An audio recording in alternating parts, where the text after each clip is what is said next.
Moyen-Âge, la basse-ville de Boulogne était ouverte ou peu protégée. En cas d'invasion, les Boulonnais se réfugiaient en Haute-Ville, que l'on appelait Haute-Murée, qui protégea ses habitants pendant des siècles. Entre 1544 et 1550, les Anglais qui avaient envahi la ville fortifièrent un peu la basse-ville, notamment la partie ouest en bas du vallon des Tintelleries, où se trouvait le havre de leur navire, le port du Petit Paradis.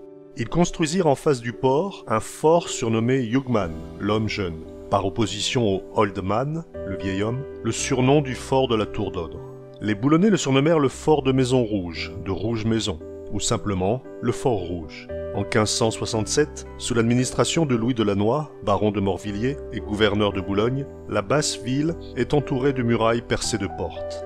L'une se prolongeait depuis la partie ouest des remparts jusque la Liane, à l'est de la rue des Pipots, et l'autre descendait de la porte des Dunes par le mont à Cardon, joignait la barrière Saint-Michel, à Tintelleries, les rues de l'Hôpital et du Vivier, montait la rue du Calvaire et se terminait à la porte Wallotte. La porte Wallotte s'ouvrait sur le grand rivage. En 1676, une batterie de canons était installée à l'entrée du port, à proximité de la porte Wallotte. Wallotte n'est pas un ancien prénom ou un nom de famille, finissant par O, O-T, tout comme on pouvait le penser avec Jacot, Jacotte, Charlot, Charlotte, Pierrot, Pierrotte, etc. Wallotte a plusieurs origines possibles. Wallotte est le diminutif de Wal. Wallotte pourrait s'expliquer par le terme picard, probablement emprunté au vieux néerlandais, warlo, qui est un impôt sur le droit d'usufruit. Dans la langue celtique, Wal, que l'on prononçait Goual, avait le sens de rempart, de muraille, de fortification. La porte Wallotte pourrait alors être la petite fortification par laquelle on passait.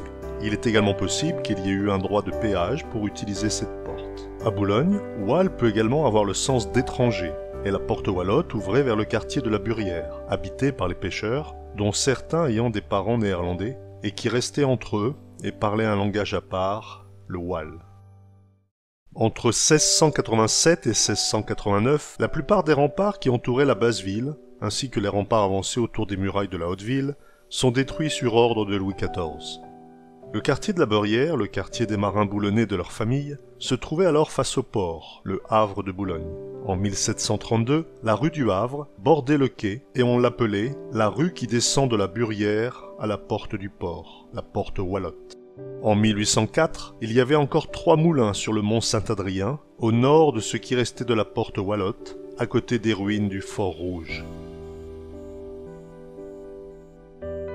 Au XIXe siècle, avec l'extension de la ville et du port de Boulogne, le quartier de la Beurière se décale vers le nord de la ville. Les habitants de la Beurière habitent soit hors la porte Wallotte, ou bien au niveau du Havre à la porte Wallotte. En 1823, le maire de Boulogne, Jean-Pierre Vasseur, répertorie les usuriers boulonnais qui, tels des araignées, tissent leurs toiles sur la basse ville. Sur les 12 présents à Boulogne, 2 sont localisés rue de la Porte Wallotte. À la fin du XIXe siècle, au niveau 46 du quai Gambetta, la rue Porte Wallotte permet d'accéder rue de Boston et rue du Havre.